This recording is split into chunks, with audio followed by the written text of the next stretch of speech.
Este tema es muy bonito porque ayuda mucho a la vida de fe y ayuda mucho al respeto a la Eucaristía y ayuda mucho a amar más a Jesús y son unos consejos para cómo vivir la Eucaristía mejor. Entonces los santos nos dan unos grandes clases sobre cómo se han profundizado en la vida de la iglesia, ¿verdad? Y la vida de la Eucaristía y cómo han sabido crecer con el catecismo dice la prenda de la gloria futura. O sea que nosotros cuando disgustamos de la Eucaristía, es la prenda de la gloria futura, es el mismo Dios que vamos a adorar en el cielo. Lo va a decir San Juan Pablo II en una encíclica que se llama Ecclesia Eucharistate, Iglesia de Eucaristía. Entonces, en ese sentido uno crece y cuando Dios te deja que tú crezcas, no es para que te quedes con Él. Ustedes saben cómo crece la fe. La fe crece donándola crece. No crece la fe a que yo sepa muchos libros y a que yo lo encierre en mí, porque si se lo enseño al otro, entonces ya lo va a saber y no voy a tener nada nuevo que enseñarle. Si eres fiel en lo poco, el Señor te dará más. Y si tú estás recibiendo, es necesario que tú lo repartas, porque en lo que tú lo estás repartiendo, tú vas a seguir creciendo. El Señor va a decir, este me sirve, porque este hace la voluntad mía, no la voluntad de Él. Y está dando lo que yo lo he llamado a hacer. Y por eso es la necesidad de los catequistas. Los catequistas no están para ser famosos, ni están para tener éxito. Los catequistas están para ser fieles, para arrastrar las almas a Cristo. El mensaje tiene que ser cristocéntrico y eso es lo que estamos apuntando en este siglo en la iglesia, que nos apartemos un poquito y dejemos que sea el centro de la prédica de Jesucristo, el centro de todo, ¿verdad? El centro de nuestra predicación tiene que ser cristocéntrica, esto lo va a decir el catecismo también. Es muy importante ser como los ángeles. Ustedes saben que los ángeles son mensajeros, ¿verdad? Son espíritus puros, nadie los ve. Por eso se llaman ángeles. Ángeles quiere decir mensajeros. San Agustín dice, si me preguntas qué es, te diré que es espíritu. Y si me preguntas qué hace, te diré que es un ángel. Porque es un espíritu y ¿qué es lo que hace? Mensajero de Dios. Entonces, ¿qué hacen los ángeles? Dan el mensaje y desaparecen. Nadie los ve. Nosotros no. Nosotros damos el mensaje y nos tomamos la foto. Miren dónde estuve. Tremendo, ¿verdad? Para que todo el mundo se dé cuenta lo que yo estoy haciendo. Los ángeles no. Los ángeles dan el mensaje y desaparecen. Eso es lo que hay que hacer. Pidamos nosotros ser como ángeles. Dar el mensaje y saber desaparecer. Porque a veces queremos crecer de ego, ¿verdad? Y qué bonito, miren. Ustedes, y la próxima vez que me aplaudan, apláudanme de pie, por favor. Respétenme. Así piensa uno con el ego de adentro, ¿verdad? Qué aplauso le saqué ahorita con lo que dije, qué bonito. Vamos, apláudanme otra vez. Vamos a ver aquí, vamos a ver allá. Y ahí está el ego siempre queriendo empujarnos a nosotros a ser el centro de la predicación. Nosotros hay que ser como el burrito que llegó a Jesús, ¿verdad? Ser ese burro, Jesús. Y el burro pensaba que a él le aplaudían, soy famoso. Y el burro le aplaudían a Jesús que llevaba en el lomo él. Eso seamos nosotros. Y Dios tiene un plan para cada uno de ustedes.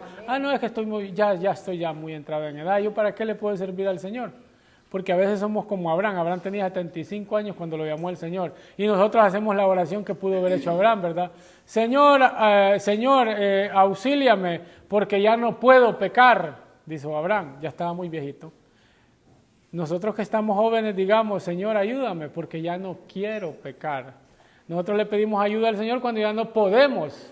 Pidámosle ahorita que no queramos más, ¿verdad? Porque cuando ya estamos viejitos ya no puedo pecar y ahora le sirvo al Señor. No, el Señor siempre somos indispensables, somos hijos amados de Él y hemos sido creados por un acto sobrenatural del amor de Dios. O sea que del exceso de amor nació María, nació uno de ustedes, nació Juana, nació Pedro, Cleto y cualquier otro nombre, ¿verdad? De la sobreabundancia del amor de Dios. Y todos somos indispensables para Dios. Por muy botado que esté un ser humano, siempre, dice San Juan Pablo II, siempre y cuando estén los ojos abiertos y el corazón palpitante, hay derecho al cielo, hay conversión.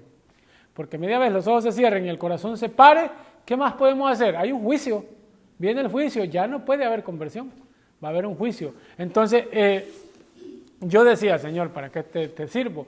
Y yo, pucha, yo con todo esto, un montón de vicios que tengo y con todo esto, ¿qué voy a hacer? Y aquí y allá, ¿verdad? Entonces, cuando tuve este proceso, ¿verdad? He llegado a la casa del padre, como dicen, el hijo pródigo, ¿verdad? Que se pegue sus golpes por allá, comiendo de las bellotas, de la comida de los animales. Vuelvo y agarro la Sagrada Escritura y comienzo a leer el libro de los jueces y me topo ahí con uno de los jueces que se llama Sansón, que está peleando una gran batalla, Sansón, ¿verdad? Con 1000 filisteos estaba dando Sansón y no tenía ni una espada. Lo que agarró, ¿qué fue? La quijada de un burro. Con la quijada de un burro, ¡pum!, de 10 en 10 se lo llevaba Sansón. Mató 1000 filisteos. Y digo yo, me conmueve, ¿verdad?, cómo Sansón hizo eso. Solo con la quijada de un burro, con la parte de un burro. Y digo yo, bueno, Señor, si solo con la quijada de un burro pudiste matar 1000 filisteos, ¿qué no puedes hacer con un burro entero? Entonces aquí estoy. Úsame para lo que quieras, soy todo tuyo. Entonces aquí tienen a este burro, ¿verdad?, hablando. Así que el aplauso era para él, no para el burrito. Entonces, Dios tiene grandes planes y ojalá que profundicen en este misterio grande de amor de nuestra Madre Santísima, la Virgen María, siempre y cuando sepamos contrastar este culto a nuestra Madre, ¿verdad? Que ella lo único que quiere, como dice San Juan Diego, cuando se le apareció en la aparición de la Virgen de Guadalupe, le dijo a San Juan Diego, quiero que me construyan un templo aquí para que me adoren a mí. ¿Dijo así? No dijo así, dijo, quiero que me construyan un templo para que adoren al Hijo del Dios Todopoderoso. Amén. Eso es lo que pide. Y cuando se aparece en Fátima, conversión y penitencia, porque el corazón de Jesús está siendo ofendido. Ella pide para su hijo. La aparición a Lourdes, ¿verdad? Bernardita Subirú. Tremenda, esa muchachita no sabía ni leer ni escribir tampoco, tenía 13 añitos y en la catequesis estaba bien mal, ni el credo se había aprendido, por eso no le hacían la primera comunión. Y se le aparece la Virgen María, porque la Virgen María no anda buscando catedráticos, no anda buscando aquellos que están preocupados por saber mucho, pero se olvidan del corazón, que lo que es más importante es el corazón, la conversión. Dios no mira cuánto tú sabes, sino mírense, léanse ahí cuando mandaron a este Samuel a la casa de Jesté y llegó uno de los hermanos de David, tremendo, dicen que el pelo era un modelo. Este es, dijo Samuel. Y el Señor le dijo, no, no es ese. Y llegó el otro, ¿verdad? Otro modelo. Este no, tampoco. Pues entonces, ¿quién será? Y se asoma un niñito ahí todo chorreado, ¿verdad? Con una varita que se faltaba. Este es. Le digo, ¿cómo puede ser este es? Porque Dios no mira. La persona mira lo que tú tienes por dentro. Entonces eso es lo que Dios quiere y eso es lo que María vio, Dios vio en esta muchachita Bernardita Subirú, y cuando la encuentra le revela uno de los dogmas marianos que se celebra el 1 de enero, que se llama el dogma de la Madre de Dios. El 8 de diciembre celebramos la Inmaculada Concepción. Ese es un nombre teológico. Eso no se lo sabían en ese tiempo, porque estaba todavía 1954, ¿verdad? El Pío X nos da el dogma de la Inmaculada Concepción. Entonces, ¿qué pasa? La niñita le dice al sacerdote, pregúntale porque la niña decía que se le aparecía una mujer, la Virgen, y entonces el padre decía, ¿cómo se te puede aparecer si tú no sabes nada? ¿Que puede aparecerte la Madre de Dios? Pues sí, pues entonces como la iglesia es sabia y maestra, no se va a decir, ¿verdad? Porque muchas veces decimos, oh, me apareció la Virgen en una tortilla, tráigala para acá y la ponemos en una vitrina, miren, la Virgen de la tortilla, y ya tenemos una vocación más. No, hombre, si la iglesia se dejara llevar por eso, aquí en la iglesia no cupieron los cuadros, tanta cosa, ¿verdad? Entonces, ¿qué pasó? Pregúntale si se te aparece otra vez, ¿cómo se llama? Pues bien, dijo la niña, yo le pregunto, se fue a la cueva otra vez, se le presentó. Me dijo el padre que te preguntara cómo te llamas. Y le dijo la Virgen, yo soy la Inmaculada Concebida. Y como era tan cabezona Bernardita Subedú que no sabía nada, a ustedes los mandaron a hacer mandados en sus pueblos y les decía a su mamá, mira, aquí está este dinero, tráigame 1 libra de azúcar, 1 bolsa de pan, 2 libras de arroz y me trae también una bolsita de canela. Y se le olvidaba 1 libra de arroz, 2 libras de azúcar, 1 de canela, 2 libras de arroz, 1 de azúcar, de canela y todo el camino para que a uno no se le olvidara, ¿verdad? Entonces, ¿qué fue lo que pasó?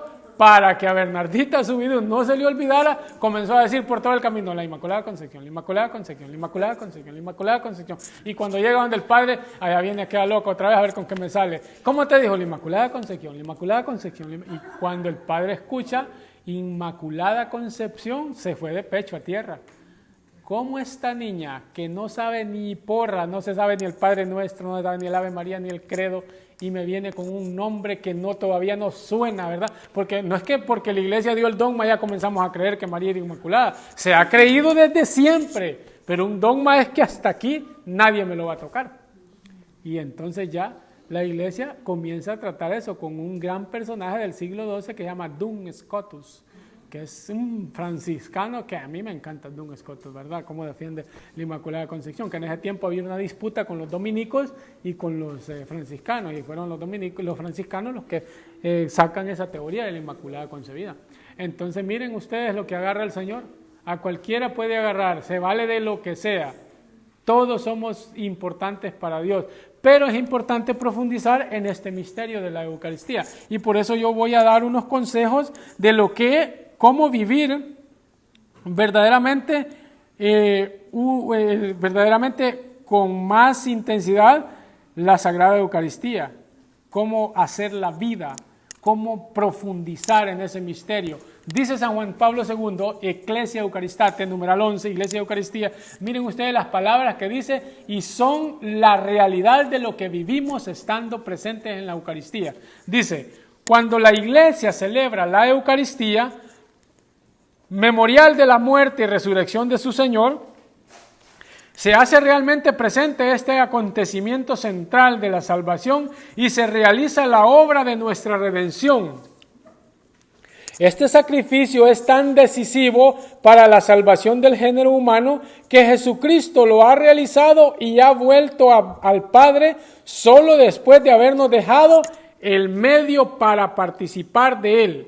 Como si hubiéramos estado presentes, oigan bien, así todo fiel puede tomar parte en él, obteniendo frutos inagotablemente. Esta es la fe de la que ha vivido a lo largo de los siglos las generaciones cristianas. Esta es la fe que el magisterio de la Iglesia ha reiterado continuamente con gozosa gratitud por tan inestimable don.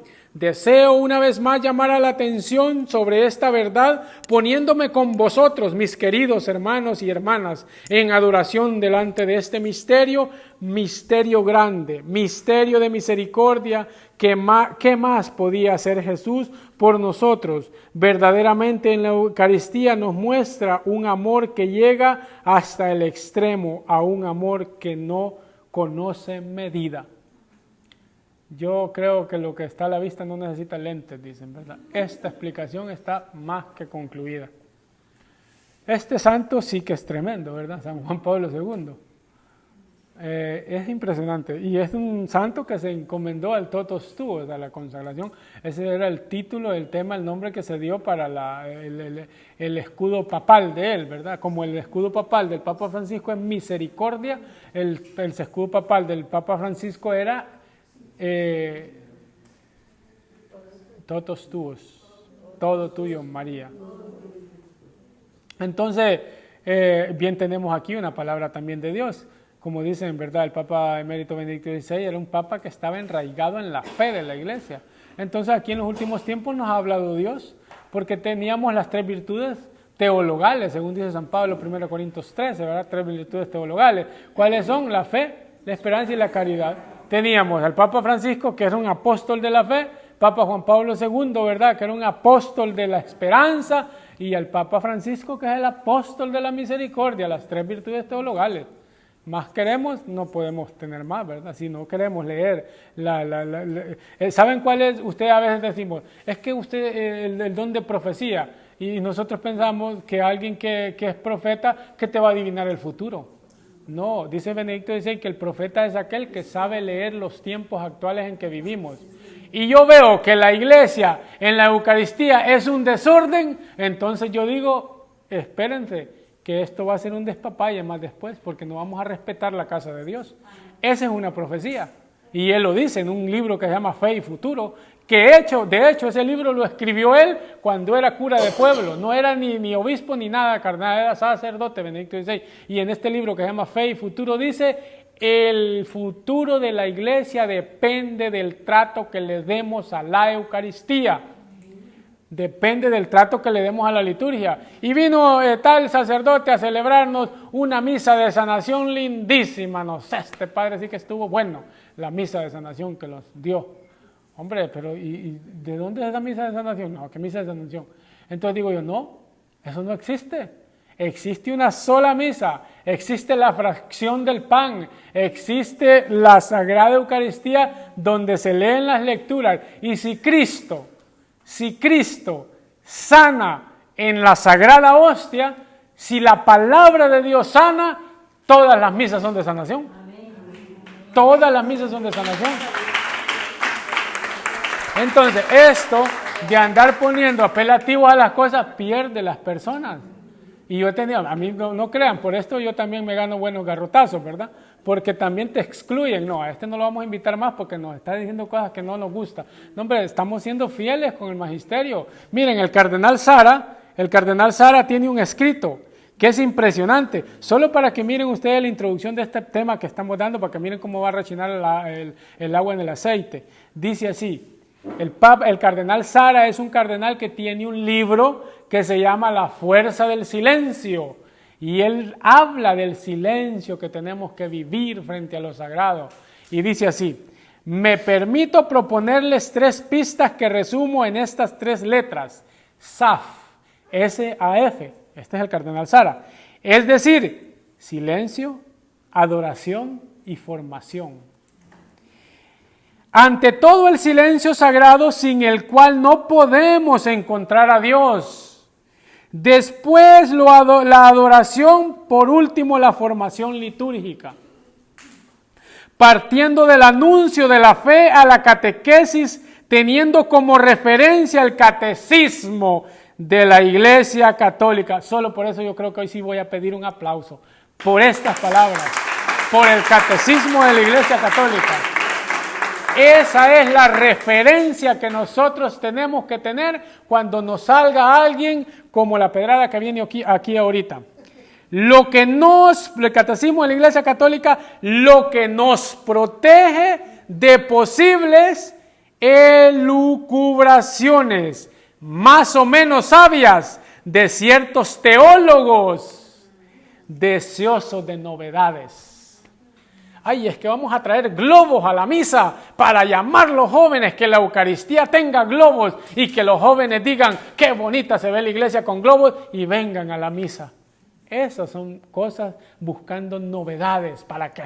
¿Qué más adorno necesita la Eucaristía si es Jesús que se hace carne, el Hijo de Dios ahí? ¿Qué más adornos? No necesita más adornos. No los necesita. Tenemos a Jesús, por eso el cardenal, y apunten este nombre, porque puede ser que el Espíritu Santo nos dé este tremendo personaje como cardenal. El cardenal Sara, ¿verdad? Un morenito, este cardenal es africano. Es impresionante porque este hombre sí aguanta palos y bendito Dios, ¿verdad? Oro mucho por él porque yo sé que está en medio de la tormenta, a como estamos ahorita, y dicen, misa de sanación, y 3 gatos, y va todo mundo. No digamos que pongan al sacerdote que va a celebrar esa misa, porque nos vamos más, porque el sacerdote es más famoso que Cristo, lastimosamente. Es que la va a dar el padre fulano y ese padre está ungido. No van por el Cristo que se va a consagrar, van por el sacerdote. ¿Y qué es lo que pasa? Pasa una cosa, pasa esto, que son cosas que como implementan las otras religiones para atraer gente, andamos en busca de novedades y teniendo el centro de todo aquí, teniendo el centro. Por eso estas 3 sílabas que pone el cardenal Sara Saf, y aquí está el centro de nuestra fe, de lo que podemos profundizar. Dice silencio, adoración y formación. El silencio es necesario, hermanos. En esta casa de retiro se encuentra, ustedes pueden ir para allá, silencio. Meten a la capilla, puro silencio. El silencio, dicen los padres de la iglesia que la noche era un lugar para orar porque era noche de silencio y de oración. Y es cierto, yo se los puedo decir, yo trabajo, yo me levanto a las 4:30 de la mañana para irme a trabajar. Vengo del trabajo a las 4 de la tarde. Tengo que venir a cocinar porque vivo con una familia que el que llega primero cocina. Entonces a veces yo soy el que llego primero cocino, ¿no? Todos cocinamos, ¿verdad? Soy buen cocinero también. Si algún día quieren que les cocine, invítenme. Entonces, ¿qué pasa? Llego, estoy pendiente, tengo también los compromisos que tengo, ¿verdad? Las charlas los miércoles, hay que venir aquí y todas las llamadas que me salen. ¿Y qué pasa? ¿Cuál es el tiempo entonces para estudiar? ¿Saben cómo estudio? Ustedes saben que en las construcciones hay unos toilets que ponen, ¿verdad? Unos Johnny le llaman en inglés, y los ponen ellos. Cuando me voy en un momento de break, que salgo al break, yo me voy y con el teléfono comienzo a escribir. Aquí está todo ustedes pueden decir, qué tremendo aparato anda este hombre y dice que no tiene nada. Pues si este aparato es para un medio para evangelización, a mí me lo compraron y me dijeron, me lo paga cuando puede. Yo como lo he ido pagando así y lo he ido pagando así. Santa Teresa de Ávila, cuando escribió el libro de la vida, ella no pidió cualquier tinta, ella pidió tinta dorada, porque lo que iba a escribir eran palabras que venían de Dios. Yo para escribir aquí, uno necesita lo mejor para Dios, ¿verdad? Y lo he pagado con el sudor de mi frente, ¿verdad? Y cualquier cosa que se necesite para gloria a Dios, lo puede hacer uno, ¿verdad? Entonces, ¿qué pasa? Estas palabras del cardenal Sara Saf, silencio, adoración y formación. En la adoración nos alimentamos. En la adoración eucarística nosotros nos alimentamos de Dios. ¿Y la formación cuál es? Esto que están haciendo ustedes. Pero Marcos, si nosotros ¿cómo podemos hacer si el sacerdote es el que manda? Pues fórmense bien para que a la salida de la iglesia le digan al padre, padre, ¿puedo hablar con usted? Ante todo caridad. ¿Puedo hablar con usted, padre? A mí me han puesto la mano así en el pecho, los padres, quítate. Y yo, bueno, ¿verdad? ¿Qué podemos hacer en este caso? El sacerdote, hay que orar por ellos, porque ya le suena mi nombre, entonces, ¿qué pasa? La formación es muy necesaria, porque usted al sacerdote no le va a llegar a decir, padre, es que yo cuando estoy enfrente de la Eucaristía, a mí yo me pongo a llorar, padre. Eso no sirve. Lo que sirve es formarse y decirle, padre, mire lo que dice el catecismo de la Iglesia Católica. Mire lo que dice aquí, lo que dice el catecismo de la Iglesia Católica de lo que es esto de que llaman las misas de sanación, y esto es lo que dice el Catecismo de la Iglesia Católica con respecto a lo que usted está diciendo, y así bastante con mucha caridad, ¿verdad? Usted va a entrar con el sacerdote y le va a decir lo que usted quiere exponerle, a lo que usted quiere corregirle, ¿verdad? Hay un numeral, ¿alguien anda el Catecismo de la Iglesia Católica? Bueno, el que levantó la mano, que me busque el numeral 2837 y vamos a salir de la duda si es verdad lo que yo estoy diciendo, si son verdad o son mentiras. Yo lo tengo aquí también porque aquí ando todo yo, el Catecismo de la Iglesia Católica, lo ando aquí. Miren lo que dice. Bueno, pero búsqueme el 2837, a ver quién lo encuentra más primero. 2837 del Catecismo de la Iglesia Católica.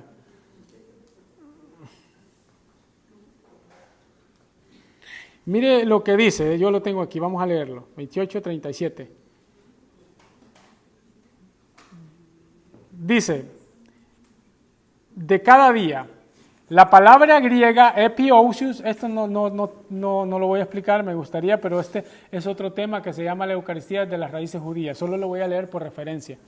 De cada día, la palabra griega epiousios no tiene otro sentido en el Nuevo Testamento tomada en un sentido temporal. Es una repetición pedagógica de hoy para confirmarnos en una confianza sin reserva tomada en un sentido cualitativo. Significa lo necesario a la vida y más ampliamente cualquier bien suficiente para la subsistencia tomada al pie de la letra. Epiousios es lo más esencial, designa directamente el pan de vida, el cuerpo de Cristo, remedio de inmortalidad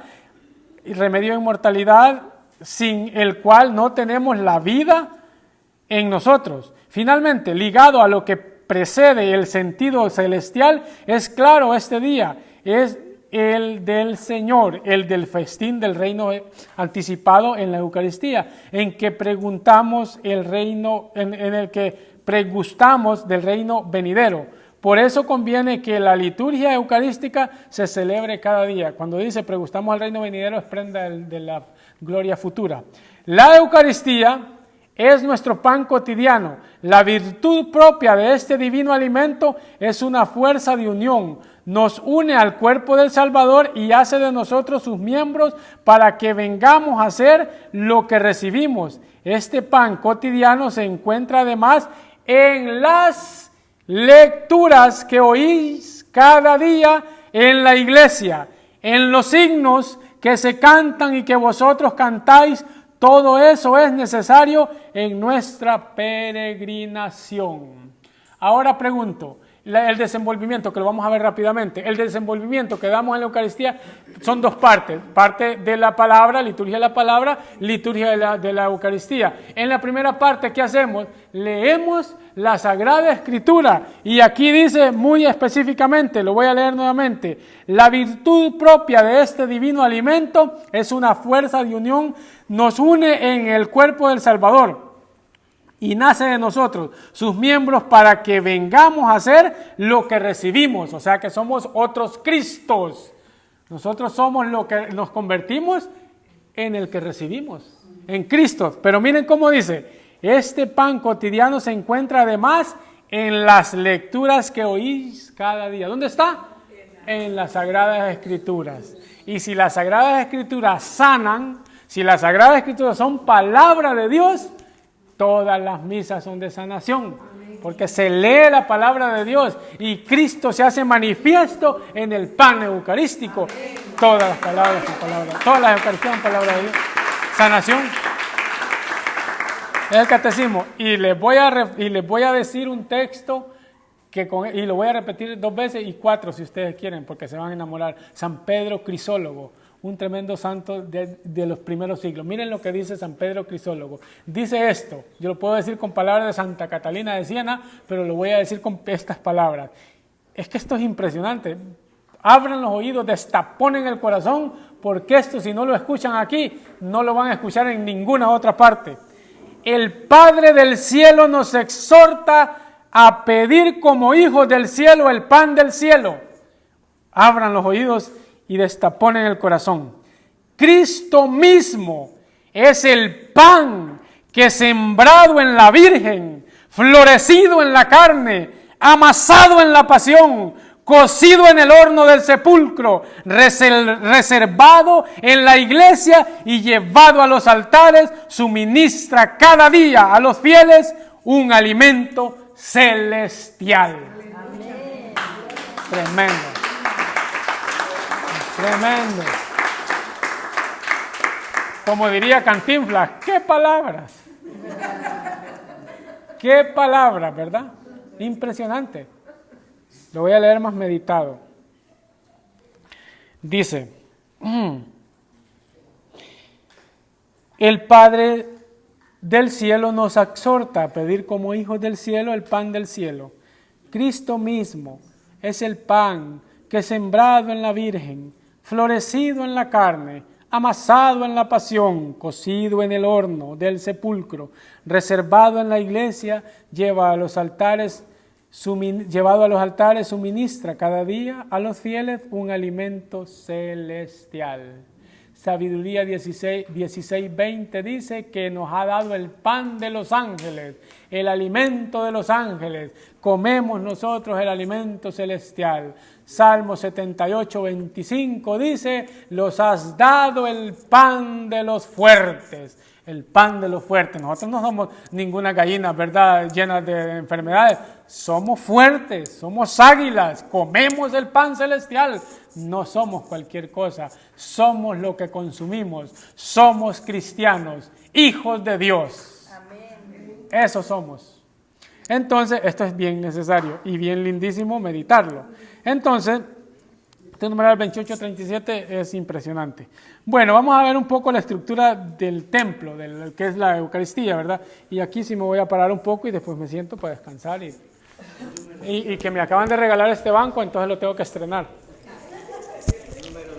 19, sabiduría 16, 20 en adelante. 16, 19 en adelante lo pueden leer para que vean ustedes ahí lo que Dios le da de comer al pueblo.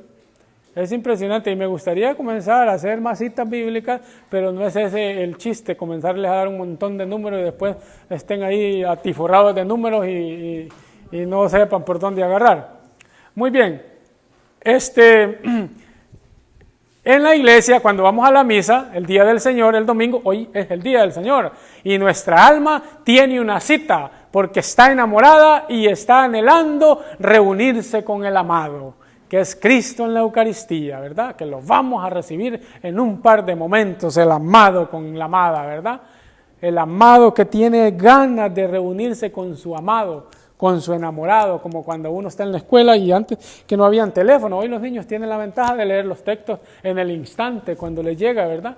Porque les manda el texto el enamoradito y lo leen. Antes no, antes se daba un papel y a uno le decían, bueno, yo no sé, a mí me pasó, mira, te mandó una cartita esta muchacha, tú le gusta, y yo agarraba la cartita. Y como la leí en público y me miraban, ¿verdad? La guardaba y estaba incómodo por quedarme solo y leer aquella carta. ¿Qué me mandó decir esta chamaca? Yo y buscando el momento para quedarme solo, para leerla. Para quedarme solo, para leerla y buscarla. ¿Y qué pasaba? ¿Dónde me quedo solo? Y el momento que me quedaba solo, y ya leía yo la carta, y esto que llegaba al corazón, aquellas palabras, ¿verdad? Eso era un acto de amor. Ahora los actos de amor ya ven ustedes cómo estamos, ¿verdad? Lo más grande que yo podía hacer con mi novia era tocarle la mano, y con eso yo había hecho de todo ya, ¿verdad? ¡Feliz! Hoy, hermano, se ha perdido, ¿verdad? Hoy, qué cosas.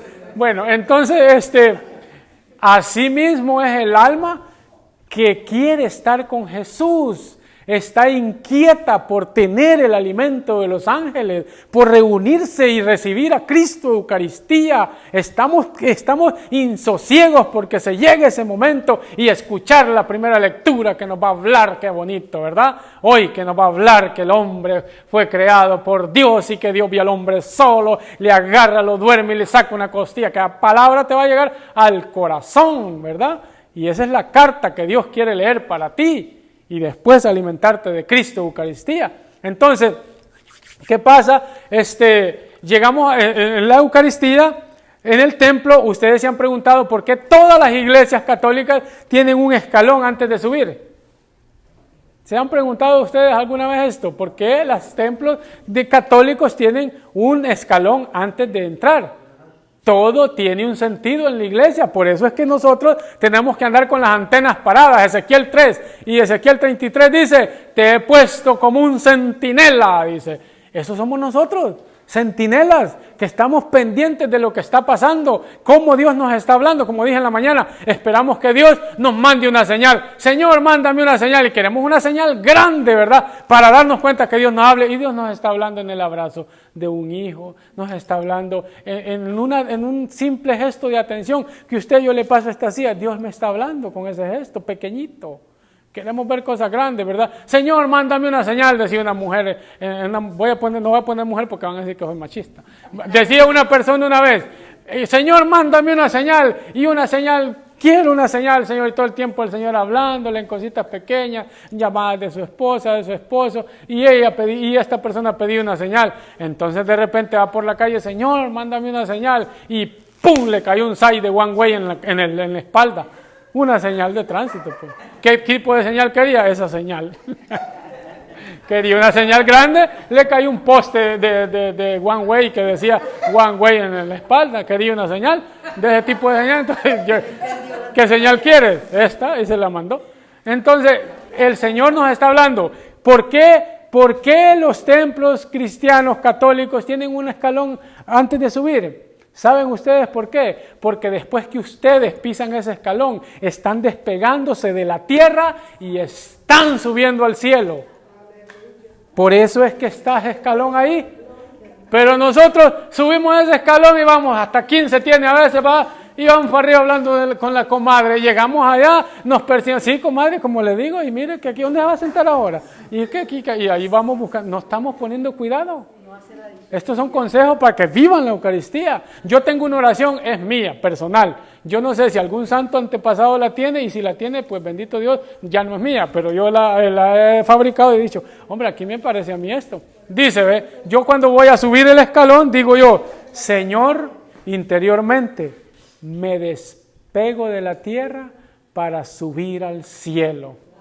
Y me subo a la escalera, y a mí que no me venga un ujier, hola Marcos, ellos ya saben, a mí me han tachado, este sí se cree, qué tipo más pedante, no le habla a nadie. Hombre, pero si quieren hablar conmigo, vamos al parque, nos tomamos un café en un restaurante. Yo a la iglesia no vengo a hablar con nadie, con nadie. Yo a la iglesia no vengo a hablar con nadie. A ver, los ujieres quieren hacer aquel cortejo de bienvenida, qué bueno, ¿verdad? Que tenemos eso, pero que sepan respetar a los que viven el misterio. Si ellos no lo viven, que haya ellos, pero una persona, yo no vengo a saludar a nadie. Yo vengo a adorar a Dios. He estado toda la semana trabajando, queriendo este momento de intimidad con Cristo, y cuando lo voy a tener, me lo quitan. No, hombre, yo voy consciente, ¿verdad? Concentrado. Estamos ahí. Tras de que entramos, está el agua bendita, impresionante, ¿verdad? Pueden agarrar el agua bendita, pueden hasta tirar una gota al suelo en sentido de las almas del purgatorio, nombre del Padre. Ya ahí comenzó todo. Te estás persinando y comienzas a ver la imagen del Padre Pío, y comienzas a ver la imagen de la Virgen, ¿verdad? Que lindísimo. Y aquí San Antonio de Padua, y por allá tenemos a Santa Gema Galgani, imágenes. ¿Qué es eso? Es la puerta del Apocalipsis que dice que Juan entró al cielo, y en el cielo comenzó a ver, ¿qué? Todos los santos y los ángeles. Esas son las figuras que estamos viendo en la iglesia. Es una prefigura del cielo la iglesia. Es un lugar santo, dice el catecismo. Entonces cuando entramos, como que si el Padre Pío estuviera, hola Padre Pío, porque cuando lleguemos al cielo así va a ser. En el cielo, el cuerpo glorificado que vamos a tener, es que vamos a llegar y vamos a ver a San Francisco de Asís. Imagínense, siglo XII, San Francisco de Asís, ahí lo voy a tener enfrente. Y si me gano el cielo, ¿verdad? Claro está. Si me gano el cielo, voy a ver a San Francisco de Asís. Y Jesús me va a decir, como le dijo a Santo Tomás de Aquino, qué bien lo hiciste, Marcos, bien que hablaste de mí. Así como le dijo a Tomás de Aquino, así nos va a decir el Jesús, y le vamos a pegar un abrazo. Y hoy, ¿qué nos toca? Alabar, adorar, glorificar y amar, porque el amor no pasará, dice San Agustín. Entonces ahí vamos a estar con todos los ángeles adorando a Cristo, y vamos tranquilos, concentrados, viendo las vidrieras, viendo aquello tan bonito y todo eso, y aquí viendo detallitos. Yo les pregunto, ya tuvimos 2 misas en esta capilla. ¿Qué dibujo tiene el sagrario de esta capilla? ¿Qué dibujo tiene el sagrario de esta capilla? Va, pues yo todavía no he aprendido. Tiene el Cordero de Dios degollado. Es lo que vio San Juan en el Apocalipsis encima del trono del cielo. El Cordero degollado, pero vivo. ¿Cómo podrá ser que el Cordero estaba degollado y estaba vivo? Él era el único que iba a abrir los sellos, dice San Juan. Ese capítulo me encanta a mí de San Juan, como impresionante, porque se asusta San Juan en la habitación, ¿verdad? Pero ¿quién será digno de abrir los sellos? Dice San Juan. ¿Quién será digno? Y de repente dice, vi el Cordero en el altar del Señor, y Él era el que iba a abrir los sellos. Dice, ya tenemos quién es el que va a abrir los sellos, ¿verdad? Y se alegra Él cuando dice, porque nadie es capaz. Nadie ha cumplido a la perfección la voluntad de Dios como lo ha hecho Jesucristo, y Él es digno de abrir los sellos del pergamino. Qué bonito, ¿verdad? Entonces entramos y nos sentamos. A la iglesia hay que llegar máximo 15 minutos, máximo media hora antes. ¿Para qué? Para agarrar la Sagrada Escritura y leer lo que nos va a decir. Tú haces una exégesis dentro de ti. ¿Qué te dice la palabra de Dios? Ya cuando el padre, el sacerdote, te va a dar la homilía, tú haces un complemento con lo que él te va a decir, y tú dices, eso yo lo había pensado, y te va a dar más alimento la palabra de Dios. Entonces nosotros, cuando estamos haciendo eso, nos llenamos más de Dios, nos disgustamos, y viene, ¿verdad? Viene después la parte rápido, la entrada. Vamos a hacerlo, no voy a explicar los ornamentos porque no tengo tiempo, voy a lo más básico, porque también en los ornamentos hemos perdido muchos signos. Ya el sacerdote a veces sale todo desarmado, vestido todo desarmado, la estola por encima de la casulla y ya uno tiene un desorden y dice, ¿pero qué está pasando? Digo yo, ¿pero qué está pasando con este desorden que hay? Y si uno quiere rectificar eso, y a mí me lo han dicho, ay, hermano Marcos, pero si es que un sacerdote me dijo a mí que así tenía que ser, y un sacerdote sabe más que usted. Bueno, le digo, vamos a ver qué dice la iglesia entonces. Vamos a ver qué dice la iglesia. Si es que la misa no es del sacerdote, la misa es de la iglesia. Y la iglesia tiene normas. Y si no se hace según las normas, estamos haciendo un abuso litúrgico. Está cometiendo un abuso litúrgico. Entonces, en verdad, ya viene lo que es la parte, no voy a explicar los ornamentos, porque como les digo, no tengo tiempo, porque me gustaría, ¿verdad? Otra vez será. ¿Qué pasa? Ya tenemos la procesión de entrada. Miren ustedes, en la procesión de entrada, ¿qué es lo que va primero? En los domingos. ¿Por qué va la cruz primero? ¿Ah? Ajá, muy bien, ¿por qué más? ¿Saben por qué va la cruz primero? ¿Por qué va el crucifijo adelante? Porque nosotros seguimos a Cristo. Por eso, se levanta la cruz y detrás de la cruz, ¿qué va? Va la seriferaria, se llaman los cirios, las velas. Van las dos velas. ¿Por qué? Van las velas. ¿Qué nos dan a nosotros, a los papás y a los padrinos cuando nos bautizan? Entonces en las velas vamos representados todos detrás de Cristo. Todos detrás de Cristo. Detrás de las velas, ¿qué va? El evangeliario. La palabra de Dios, el diácono la lleva o el lector puede hacerlo también. Y detrás va el sacerdote. El sacerdote va haciendo un signo muy, muy significativo que se nos ha perdido por busca de novedades.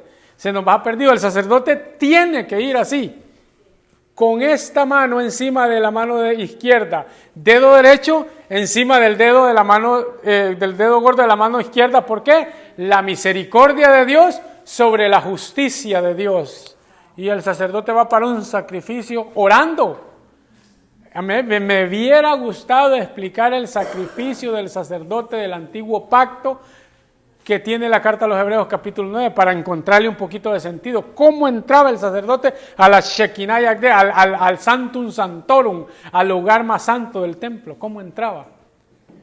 Pues el sacerdote va esta mano derecha encima de la mano izquierda, que quiere decir la misericordia de Dios sobre la justicia. Dicen los salmos, Dios es justiciero, pero misericordioso. La misericordia sobrepasa la justicia de Dios y por eso va así, miren. Concentrado. Yo tenía un amigo sacerdote español, muy bueno él, es que Dios me guarde, uno de mis guías espirituales, él fue el que me dejó todos los libros. Cuando se fue, me llamó y me dijo, Marcos, quiero hablar contigo. Ok, mira, aquí te dejo los libros, no hay nadie más a quien te los pueda dejar, esta es toda mi formación, me dijo. Y él tenía un degree en filosofía. Todos los libros que yo digo, Dios me guarde, iba hacía 2 manos yo para el carro con libros, como que me gané la lotería. Entonces, qué tremendo. Y este sacerdote, yo decía, ¿qué sacerdote más creído? No le habla a nadie. En la misa muy serio pasa. Cuando me di cuenta y me metí de lleno en esto, digo yo, Dios santo, qué tremendo sacerdote, sabía lo que iba a hacer. Hoy no, hoy los sacerdotes van así, chocando la mano con los niños. Chócala. Oh, tu corte de pelo, dicen los. Así van. Y vamos al sacrificio. ¿Qué es lo que dijo San Juan Pablo II al principio? Que el misterio eucarístico no se está repitiendo, se está actualizando. Es como que si estuviéramos nosotros con Juan, con María de Magdalá y la Santísima Virgen María frente a la cruz de Cristo. Se está actualizando frente a nosotros en el Gólgota el sacrificio de Cristo. Y vamos a ir chocando las manos. No. Vamos a ir como iba Abraham con su hijo, ¿verdad? Al sacrificio. Abraham sabía que iba a sacrificar a su único hijo. ¿Y él cómo iba? ¿Feliz? No, él iba pensando, ¿cómo le voy a entregar? Y así tiene que ir el sacerdote. Jesús, te vas a entregar por mí, por todos que están aquí. Ayúdame a ser digno de este misterio que me ha llamado a celebrar Jesús. Por eso hay sacerdotes que me encanta cuando van orando. Digo, este va a lo que va. Qué impresionante. Y cómo te introducen el misterio, ¿verdad? Uno dice, qué bello, y uno está guindado de Dios. Y cuando el sacerdote entra, hace un saludo bien bonito, que esto también es muy importante. Hay 3 saludos en la iglesia. Para saludar hay 3 saludos. Uno es genuflexión, el otro es inclinación profunda y el otro es doblar el torso. La genuflexión solamente es al sagrario, donde está Cristo, Eucaristía. Cuando tú vas a visitar a un amigo a la casa, abres la puerta y te metes y te vas a meter al baño. No. ¿Qué haces? Tocar la puerta, el que te abre es el dueño de la casa, lo saludas primero y después entras.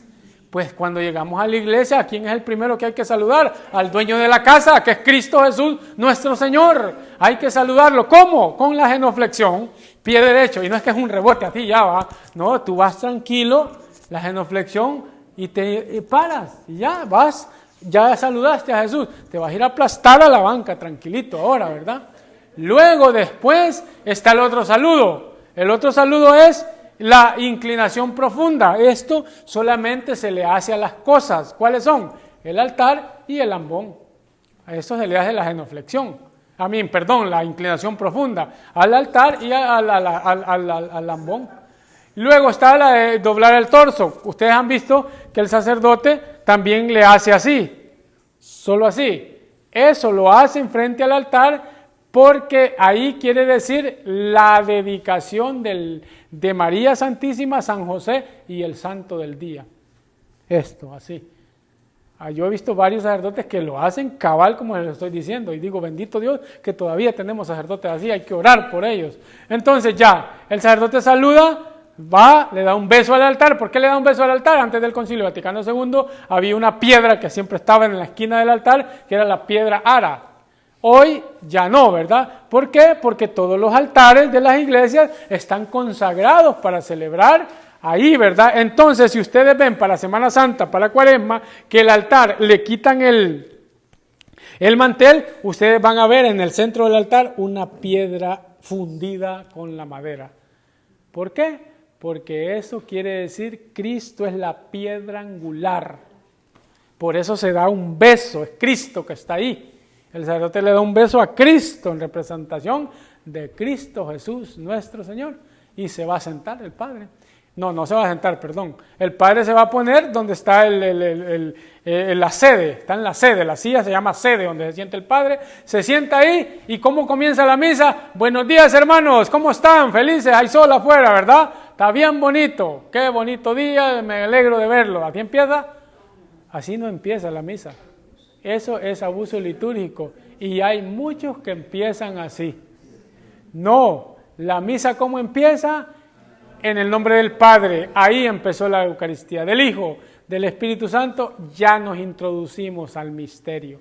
Cuando tenemos ya la profundidad, comienza y nos invita el Padre y nos dice, somos pecadores, pidamos al Señor, pero es una lectura. Hay un libro que se llaman rúbricas, y se tienen que leer. El sacerdote se puede saber muy de memoria las oraciones, pero si no las está leyendo, aunque se las sepa de memoria, está cometiendo un abuso litúrgico. Tiene que leerlas. Por eso dice, ¿será que no se sabe las lecturas que tiene que estar leyendo? Dice uno a veces. No, es que está siendo fiel a la iglesia, está leyendo. Por mucho que se las sepa de memoria, tiene que leerlas. Están unas letrecitas rojas ahí que se llaman rúbricas y son para el sacerdote. Tiene que leerlas aunque se las sepa de memoria. Entonces, ¿qué pasa? Ya comienza el acto de contrición, ¿verdad, Señor? ¿Cómo es el acto de contrición? Yo confieso ante Dios Padre Todopoderoso, Creador del cielo y tierra, y ante ustedes, hermanos, es un acto de contrición. Saben ustedes que hay tipos de pecados, ¿verdad? Pecados mortales, pecados veniales, pecados personales, pecados sociales, pecados contra el Espíritu Santo, pecados que claman al cielo, mejor dicho, esa es otra charla, ¿verdad? Cuando nos dicen a nosotros en vida del Espíritu el pecado y sus consecuencias, nos hablan del pecado como para meternos miedo, pero no nos dan a conocer lo que es pecado. Hablamos solo por encima del pecado. Hay tipos de pecado. 1840 del Catecismo de la Iglesia Católica en adelante nos habla de los tipos de pecado. Ahí está el pecado contra el Espíritu Santo, está el pecado social, está el pecado personal, está el pecado que clama al cielo, están los pecados veniales, están los pecados mortales y así sucesivamente. Entonces, ¿qué pecados se nos perdonan en el acto de contrición? Los pecados veniales. Los pecados veniales no matan la gracia de ti, pero la debilitan. El pecado mortal mata la gracia de Dios en tu corazón y no puedes comulgar. No puedes comulgar en pecado mortal. En pecado, si tiene un pecado venial, ¿verdad? Entonces tú en el acto de contrición, si verdaderamente haces un buen acto de contrición es una palabra muy bonita, porque está la atrición y la contrición. ¿Cuál es la contrición? La de un dolor profundo. ¿Quién tuvo un acto de contrición en la Sagrada Escritura? Pedro. Pedro se dio cuenta que negó a Jesús, se arrepintió y volvió al colegio apostólico. Me arrepiento, negué al Hijo de Dios. Judas se arrepintió, supo que había entregado al Hijo de Dios, pero se mató, se suicidó, ¿verdad? No tuvo. Ese tuvo un acto de atrición, porque el acto de atrición es darse cuenta lo malo que hiciste y no arrepentirte. Pero si tú tienes un acto de contrición, Señor, pucha, cómo metí la pata, ¿verdad? Perdóname en ese acto de contrición. Por eso el sacerdote te está dando un momentito. Dice, cuando él está, que el acto de contrición, tú estás en ese momento, cuando él dice, antes del acto de contrición que se presida, hay un momentito para hacer el examen de conciencia. ¿Qué hice malo? Perdóname, Señor, en el acto de contrición, por mi culpa, Padre, por mi culpa, Hijo, por mi gran culpa, Espíritu Santo, 3 golpes, ¿verdad? ¿Qué quiere decir? Mi corazón, ábrete, toco mi corazón, en el lado izquierdo, mira, he pecado, he fallado, estoy mal, perdóname, Señor. Ahí se te perdona el pecado venial. El pecado mortal necesita confesión. Entonces luego entra y dice, después de esto, hace un gesto bien bonito el Padre y le hace así: oremos, y abre las manos. Porque ¿saben cómo se llama esa oración? Se llama la oración colecta. ¿Por qué? Porque el Padre está diciendo: ¿qué has traído a la misa? ¿Cuál es tu petición? Voy a colectarlas, porque yo voy a ser quien va a presentar la ofrenda al Padre en el altar. Yo voy a presentar tu ofrenda. Tú eres sacerdote en sentido comunitario, yo soy sacerdote en sentido ministerial. Y solo el sacerdote ministerial es capaz de consagrar a Cristo Eucaristía, la ofrenda de las ofrendas. Nosotros, sentidos sacerdotes comunitarios, podemos ofrecer sacrificios espirituales al Señor. Y en ese momento el sacerdote nos está pidiendo que depositemos nuestras peticiones. Nos da un momentito, oremos, levanta así. Luego viene y le hace así, cierra. ¿Qué está haciendo con esto el sacerdote? Las está uniendo todas, plum, las une.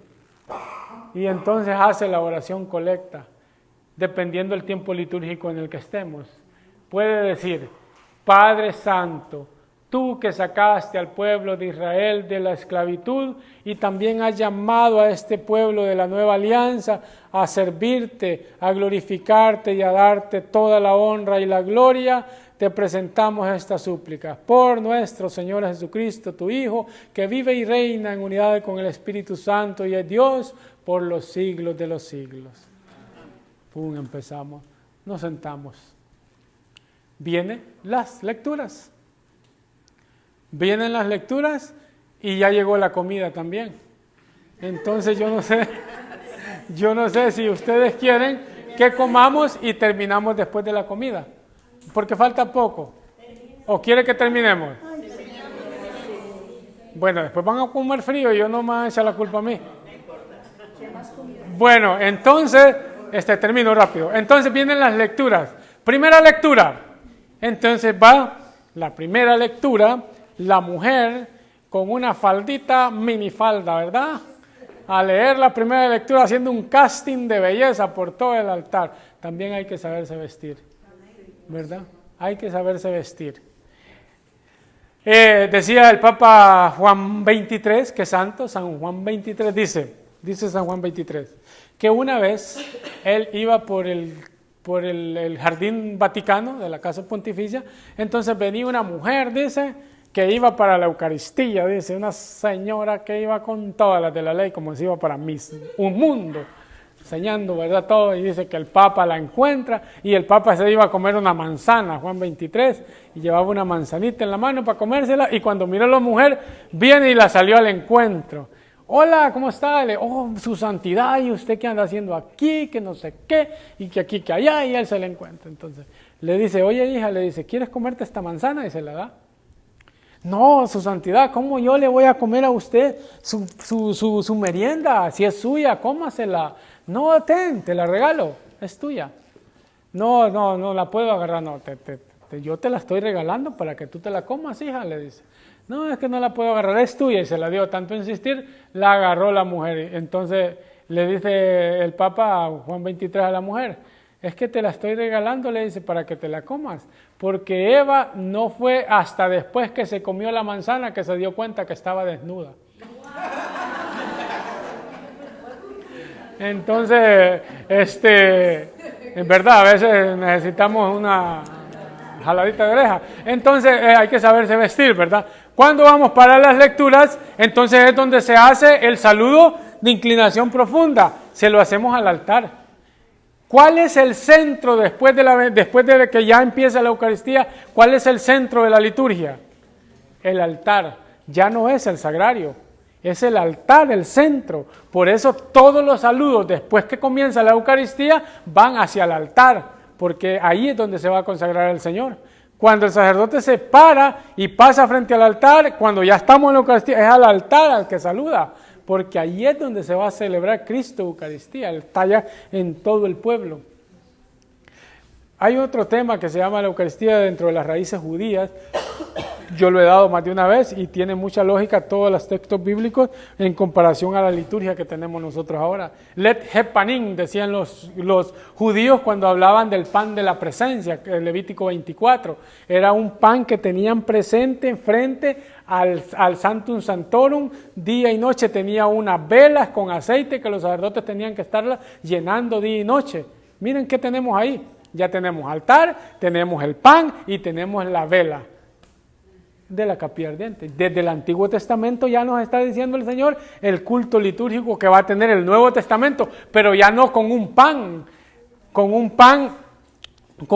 común, sino con el maná que ha bajado del cielo. Cristo Jesús, pan verdadero. Esto es bien bonito, pero bueno. Entonces pasa, termina las lecturas, una lectura, dos lecturas, decía San Justino Mártir, dice en el Catecismo, todo el desglosamiento de lo que es la liturgia. Se leen, dice, las memorias de los profetas y las memorias de los apóstoles, y el que preside, dice, agarra pan y agarra vino y agua, dice, y mezclándolo y da una explicación de lo que se ha leído. Desde el siglo I, estoy hablando año 65 de nuestra era. Justino Mártir ya hace el desglosamiento de lo que es la misa.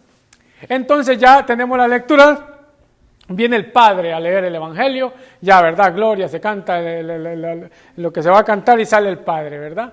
El Padre agarra el Evangeliario y se va para el ambón, así se para en el ambón el Padre y acá pone aquí el ambón y pone el Evangeliario, ¿verdad? Y siempre vuelve a hacer este acto. Miren ustedes, les voy a dar un consejo. No sé si ustedes han visto la película que se llama El Gran Milagro. En esa película van a encontrar la explicación más bonita que hay de la Eucaristía. Teológicamente esa película está bien hecha. Son unas visiones de una vidente, ¿verdad? Catalina Rivas. Es impresionante esta peliculita y es de muñequitos. Pues ahí el Padre tira el Evangelio y ven que le hace así. Este está haciendo todo lo que estoy diciendo yo. Le hace así y comienza a leer. Lectura del Santo Evangelio según San Mateo, San Lucas, San Marcos, San Juan, sea quien sea que vaya a leer. ¿Qué quiere decir la palabra Evangelio? Anuncio. Anuncio de buenas nuevas. Evangelium. Evan quiere decir heraldo. Gelium de nuevas noticias. Lectura de buenas noticias. Papa Benedicto XVI dice que no tenemos que agregarle nada más a eso. solo decir lo que la iglesia dice, lectura del Santo Evangelio. ¿Por qué? Si ustedes ven en la iglesia primitiva, a los enfermos los agarraban y los iban a poner frente donde se leía la palabra de Dios, porque habían veces que habían unos paralíticos que los iban a poner con una gran fe enfrente del altar donde se leía la palabra de Dios y salían caminando de ahí solo con escuchar la palabra de Dios, porque era una buena noticia la que Dios iba a dar. Era una buena noticia y comienza el Padre a leer el Evangelio, ¿verdad? Impresionante que comience el Padre a decir, ¿verdad? Por dureza de sus padres, de sus antepasados, eso les mandó decir Dios por Moisés, pero yo les digo que aquel, dice, que se une con su mujer para siempre, se hacen una sola carne, dice, ¿verdad? Y comienza aquello tan bonito. Después de eso termina y el Padre cierra el evangeliario y comienza la explicación. De esto habla el Papa Francisco en la exhortación apostólica Evangelium Gaudium sobre lo que es la preparación de las homilías. Les está diciendo a los sacerdotes, por el amor de Dios, preparen sus homilías, no vengan a contar chistes aquí, hablen palabra de Dios, denle al pueblo verdaderamente lo que el pueblo quiere escuchar. ¿Cómo necesitamos sacerdotes así, verdad? Que desglosen la palabra de Dios, que nos digan, ¿verdad? Como que se lea aquel capítulo de la viuda de Naín. Venían dos grupos, viene el sacerdote explicando, un grupo triste porque la viuda venía a enterrar la única esperanza que tenía, y venía otro grupo de la mano de Jesús, felices de estar escuchando la palabra de la misma boca del Hijo de Dios, y aquel grupo venía feliz. Dos grupos, unos tristes porque iban a palazos a enterrar la única esperanza que tenía esta viuda, y otros felices porque venían deleitándose de la palabra de Dios. ¿En qué grupo quieres estar tú? ¿En el grupo de los que van tristes o en el grupo de los que van alegres porque van escuchando al Hijo de Dios hablando? ¿Qué grupo quieres estar tú? Y ahí va el sacerdote llevando al altar. Lo único que está haciendo el sacerdote es abriendo el apetito del corazón de los oyentes para acercarse de nuevo al altar, donde esta palabra se va a hacer carne para entrar interiormente en ti.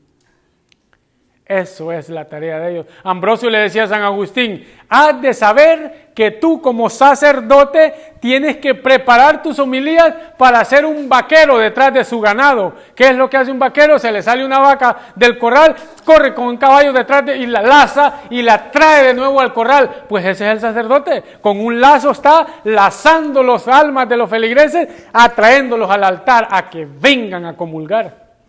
Eso es la tarea del sacerdote. Cuando la persona se para de ahí, va con aquellas ansias de comulgar a Cristo, ¿verdad? Y por eso hay algo bien específico, bien lindísimo, que sigue después de la homilía. ¿Qué sigue después de la homilía? El domingo. El credo. Sigue la profesión de fe. ¿Pero por qué pone la iglesia el credo? ¿Porque le pareció bien que quedara ahí? ¿Saben por qué está el credo ahí?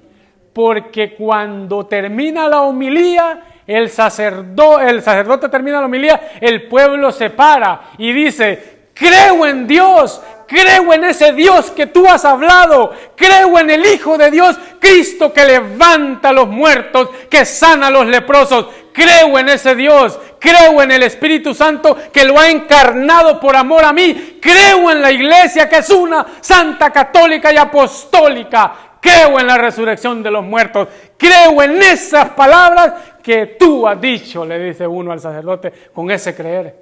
Por eso es el credo, porque a eso nos llama, a creer por medio de la proclamación, como dice San Pablo 10:14 de Romanos, ¿verdad? Que la fe se suscita por medio de la escucha, pues entonces el feligrés está escuchando la palabra de Dios y está levantándose a decir, creo en Dios, porque me lo han proclamado, me han dicho que levanta muertos y yo soy uno de ellos, que quiero levantarme. Me han dicho que sana de la ceguera y yo soy un verdadero ciego, aunque puedo ver, ¿verdad? Con mis ojitos, pero corporales, porque de los del alma estoy ciego. Se me han dicho que sana la sordera, yo estoy sordo, sí escucho, ¿verdad? Carnalmente, pero espiritualmente soy un buen sordo. Y así estoy yo diciendo que creo. Después de eso vienen las peticiones de los fieles, se hacen, pedimos por la iglesia, por el presidente de esta nación, por el Papa Francisco, por los obispos, por los sacerdotes, por el pueblo de Dios. Te lo pedimos, Señor. Pedimos por todo, ¿verdad? Luego pasamos allá a la segunda parte, que es la bien profunda. Voy a ver si lo hago en 10 minutos. Vamos a ver. Entonces viene y dice, ya la segunda parte, liturgia de la Eucaristía. Ya vienen las ofrendas. Aquí en las ofrendas es bien bonito. Porque las ofrendas, los sugieres, tienen que estar viviendo los sacramentos. Si a ustedes los han puesto de sugieres en su parroquia, no agarren a cualquiera, pregúntele, ¿ustedes son pareja, están casados? Si tienen una familia, vengan, ustedes van a llevar la ofrenda, que estén viviendo los sacramentos, porque en manos de estas personas que ustedes están buscando, va a ir algo que tiene bastante sentido. Va a ir el pan y el vino que se van a convertir en la sangre y en el cuerpo de Cristo nuestro Señor. Y van a ir ahí, se van. Ahí va también la petición que tú pusiste en la oración colecta del Padre al principio. El Padre con esas manos la va a presentar al Padre. Gracias te damos, Señor, por este pan, fruto del trabajo del hombre, ¿verdad? Que tú mismo nos das. Amén. Decimos. Y lo pone, lo presenta. Ahí está tu petición. Después de eso, ¿qué va a hacer el Padre? Se va a lavar las manos.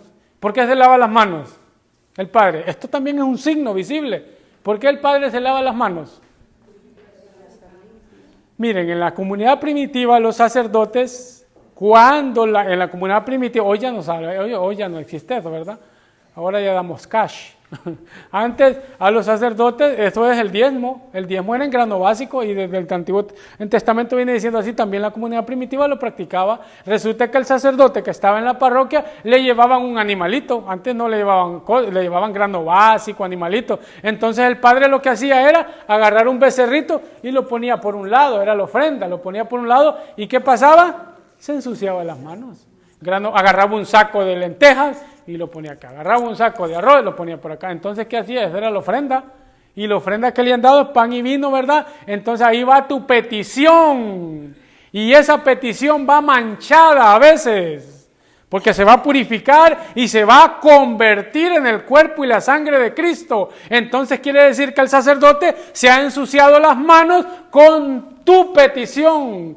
Si has ido a la misa y no has llevado una petición, mejor no vayas. Desde que sale uno de la casa, va consciente y va a decir, Señor, voy a adorarte porque quiero que cambies mi ego. Yo soy muy pesado, este vocabulario que tengo ofende a todos. Cámbiamelo, Señor. Hoy te lo ofrezco en la Eucaristía. Ya tú llevas una petición. Pues por esa petición, el sacerdote se ha ensuciado las manos, espiritualmente recibiendo la ofrenda, que allí va la petición desde la oración colecta. Agarra y la pone, la presenta. ¿Qué hace después? Se lava. ¿Por qué? Porque se ha ensuciado las manos y hace una oración. Toda la Eucaristía el sacerdote está orando. No está hablando con los monaguillos, está orando. Está diciendo, Señor, purifica mi iniquidad con estas aguas benditas. Y se lava el Padre, ¿ve? Y se limpia, está orando. El Padre está orando y luego se introduce a consagrar, ¿verdad? Ya está en la anáfora, se llama las oraciones. El centro de la liturgia es el corazón de la liturgia es la anáfora. Está la epíclesis, llamada del Espíritu Santo, la anáfora y la amnesis, ¿verdad? Que viene de amnesia, de recordar. Recuerda las mismas palabras que Cristo pronunció en la cruz. Anáfora es repetir las mismas palabras que Cristo en la cruz. Epíclesis es llamamiento del Espíritu Santo sobre la ofrenda. Y en esa película que les digo yo, cómo se ve que el Espíritu Santo se desprende del corazón del Padre, ¿verdad? Porque la ofrenda va a ser presentada. Y como Jesús, Dios Padre, está recibiendo la ofrenda de su Hijo en sus manos, el Espíritu Santo se derrama del corazón, del abrazo del Padre y el Hijo, sale el don del Espíritu Santo para la humanidad entera.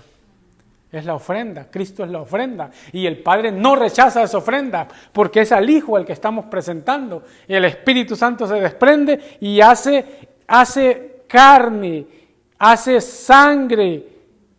El mismo Dios del cielo se hace presente en la tierra. Y por eso es que San Juan Pablo II, junto con Scott Hahn, dicen, o Scott Hahn le copia a San Juan Pablo II diciendo, la Eucaristía es el cielo en la tierra. Ustedes saben que los rusos hace tiempo, ¿verdad?, mandaron unos emisarios a Constantinopla a ver cómo estos de Constantinopla adoraban a Dios. Y queremos ver cómo adoran a Dios porque dicen que estos son tremendos para adorar a Dios. Y fueron a Constantinopla a ver cómo los cristianos celebraban la Eucaristía. Y resulta que estos emisarios vieron una celebración eucarística cómo se estaba celebrando. Y no hallaron otra palabra más que decirle al rey cuando volvieron. Y el rey les dijo, ¿cómo adoran a Dios? Y los emisarios dijeron, el cielo en la tierra. Estos adoran a Dios. Qué bonito que así pudiéramos decir nosotros hoy actualmente en la Eucaristía, ¿verdad? Tenemos tanto ruido que no sabemos si es un show de circo o otra cosa, menos la adoración que se merece nuestro Señor. Y yo creo que no me van a dejar mentir. Entonces, ahí está el Señor presente. ¿Y qué pasa? Ya se convierte en el cuerpo y la sangre. El sacerdote lo tiene, ¿verdad? Pues nos llama, viene ya, nosotros ya nos hemos cantado el santo, santo, santo es el Señor, porque se va a hacer presente el Señor ahí. Y nos arrodillamos, ¿verdad?, ante el misterio. Entonces se va a hacer presente y ya el sacerdote comienza las oraciones, la anáfora, y ya nos lo presenta. Luego, ya con el gran amén, hay algo bien lindísimo. Esto se llama la doxología final. El sacerdote dice, por Cristo, con Él y en Él, a ti Dios Padre Omnipotente, todo honor y toda gloria por los siglos de los siglos. ¿Y nosotros qué contestamos? Amén. Amén. Entonces, no nos pasemos. Miren ustedes lo que he dicho. Y esto es litúrgico. Ese es el sentido de la oración. Nosotros le pedimos al Padre, por Cristo, todo lo que pidan en mi nombre, mi Padre se lo dará. Por Cristo, con Cristo y en Cristo pedimos nosotros. Nosotros no pedimos por María, por San Bernardo de Claravals, por fulano de tal, por esto, por lo otro. Nosotros, la oración de la iglesia está pidiendo por Cristo. El centro de nuestra casa es Cristo, no nos engañemos. El culto más perfecto que tiene la iglesia es la ofrenda al Padre y es su Hijo. Padre, por tu Hijo, con Él y en Él, mira la ofrenda. Y el Padre, cuando ve la ofrenda que es su Hijo, ¿cómo la va a rechazar, verdad? Él se dona, y mi Hijo, dice el Padre, y por eso es que ahí nace el don del Espíritu Santo para toda la humanidad entera. El misterio eucarístico es grande, con los ojos carnales no lo vamos a poder ver. No, hay que introducirse en el misterio, hay que saber lo que estamos haciendo, hay que saber. Luego nos ponemos de pie. Y viene y el Padre dice, bueno, vamos a aclamar al Padre como mismo Jesús nos enseñó. Y viene el Padre nuestro, ¿verdad? El Padre hace este gesto. Entonces nosotros vamos a recogernos en oración para hacer el Padre nuestro. Luego rápidamente dice, porque hay otras cositas ahí, pero no quiero meterme porque me voy a extender. Hay otras cositas ahí, pero vamos a dejarlas ahí. Bien, entonces el Padre dice, bueno, desen un signo de paz. En ese signo de paz tenemos el monaguillo en aquella silla, en el presbiterio, y la madrina del monaguillo en la última esquina de la banca, y el compadre por allá, y cuando el padre dice un signo de paz, el monaguillo se suelta desde aquella esquina, desde allá, a darle la paz a la comadre. Y mi vecino está allá, y si no le doy la paz va a decir que soy gran creído, tengo que ir a dársela, y estamos en aquel molote, y Jesús ahí. Si ustedes vieran, el Papa cuando da la Eucaristía, ¿a quién es el único que le da la paz? Entonces no quiere decir, ¿verdad?, que ustedes le van a dar la mano y ustedes no van a dar la paz porque ya dijeron que es malo. No, yo si hay una señora piadosa y me toca la espalda por detrás, yo se la voy a dar, ¿verdad?, por respeto, pero yo conscientemente estoy que el signo de paz, el sacerdote ya nos está dando la paz. Tú te vas a dar la, si tienes a alguien a la derecha, le das la paz. Solo con que se la deja uno, se la está dando a todos en el templo, porque todos estamos siendo liturgos en una sola liturgia. Y de hecho, no solamente con los que están dentro de esas cuatro paredes en ese momento, con los que están en China, con los que están en Japón, con los que están en Tangamandapio, con todos ellos, estamos unidos en ese momento dándoles la paz, porque se está redimiendo el mundo entero en esa Eucaristía. Y después venimos ya el Cordero de Dios, Cordero de Dios que quitas el pecado del mundo, ten piedad de nosotros. Cordero de Dios que quita el pecado del mundo, ten piedad de nosotros. Cordero de Dios que quita el pecado del mundo, danos la paz. ¿Saben ustedes que estas palabras fueron las que convirtieron a un tremendo doctor en teología calvinista que se llama Scott Hahn, que tiene uno de los libros más bonitos de la Eucaristía que se llama La Cena del Cordero?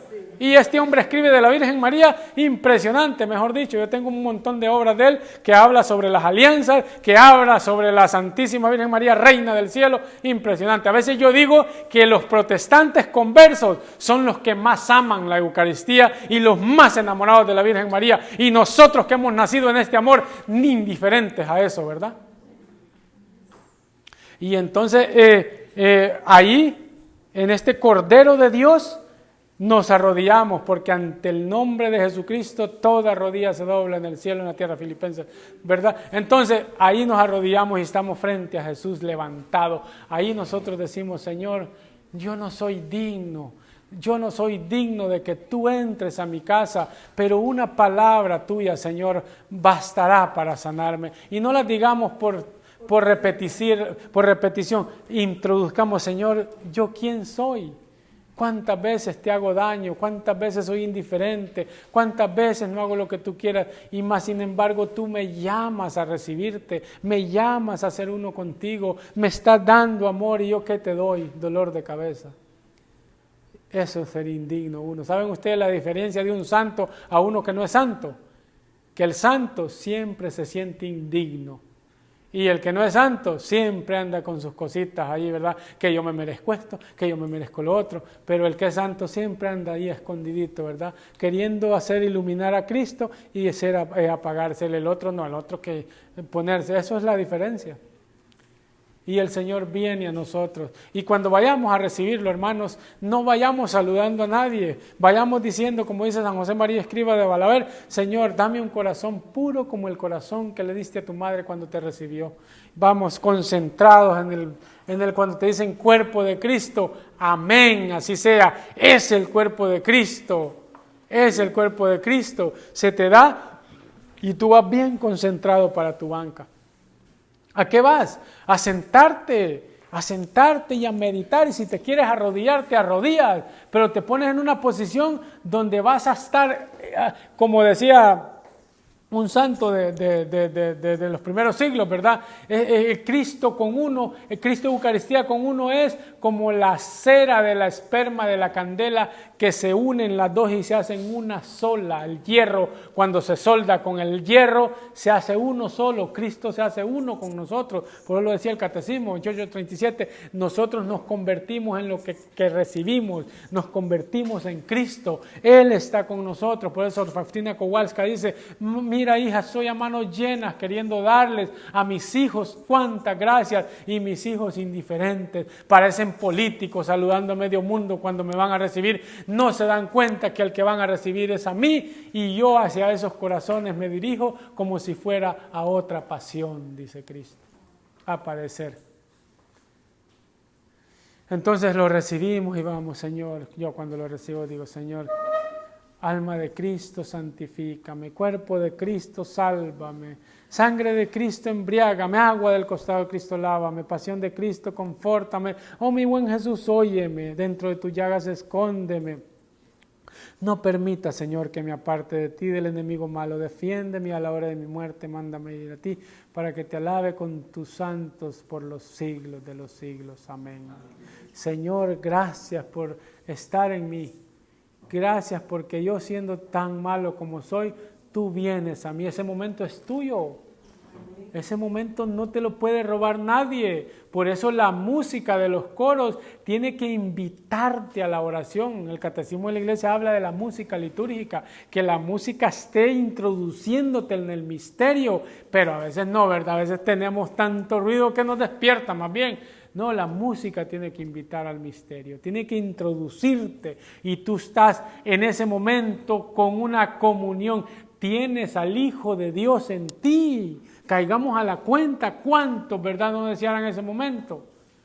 ¿Cuántos no desearan ese momento? ¿Saben ustedes que los cristianos de los primeros siglos Los cristianos de los primeros siglos los capturaban en la casa de un tal Hipólito. Los emperadores que en la persecución, ¿verdad?, de los primeros siglos los trataban de antropófagos, de caníbales a los cristianos, porque como decían que nosotros comemos carne, nosotros comemos el cuerpo de Cristo, estos son caníbales, decían, y los mandaban a capturar y los mataban. Y las casas las hacían basílicas, las casas las hacían iglesias, y en las catacumbas celebraban las Eucaristías. Entonces los emperadores iban y capturaban a los cristianos, era tremendo, y les decían, renieguen de eso. Les quitaban las tierras. Un cristiano capturado no tenía derecho a tierras, a la familia, a los hijos los mandaban de esclavos y los mataban a los cristianos de los primeros siglos. ¿Y saben cuáles eran las palabras de los cristianos de los primeros siglos cuando les quitaban todo por amor a Cristo? Decían, ¿ve? Nos pueden quitar las tierras, pueden quitarnos las esposas, pueden mandar a nuestros hijos de esclavos, pero sin Ecumenicum non possimum, si nos quitan la Eucaristía, no podemos seguir. Eso decían. Como nosotros, ¿verdad?, nos hemos dejado robar con todo este montón de novedades que se han metido a la iglesia, el sentido más grande que Dios ha querido dejarnos a su Hijo amado para que lo amemos, para que lo respetemos, para que lo recibamos y para que lo donemos a los demás. Y después viene la bendición final. Oremos, ponemos de pie y entonces, ¿qué es lo que pasa? El sacerdote nos da la bendición final. ¿Quién es el último que sale de la Eucaristía? El último soy yo, porque el sacerdote es el primero, pero nosotros vamos al revés, ¿verdad? ¿Quién fue el primero que se fue de la misa sin que se haya terminado? Judas. Salió sin que y Judas salió cuando la misa no había terminado. Primero sale el sacerdote, pero nosotros no. Nosotros recibimos el Padre en la puerta, el Hijo en el parqueo y el Espíritu Santo en la luz. ¿Por qué no salimos primero? No. Salimos cuando el sacerdote sale en procesión. Si el sacerdote quiere hablar con la gente, por eso es el sentido que él se queda atrás, afuera, para saludar a su feligresía. Y entonces aquí está, ite misa es. La misa ha terminado, pueden ir en paz. ¿Por qué podemos ir en paz? Porque llevamos al príncipe de paz con nosotros a llevar la paz al mundo entero. Alabado sea Jesucristo. Amén.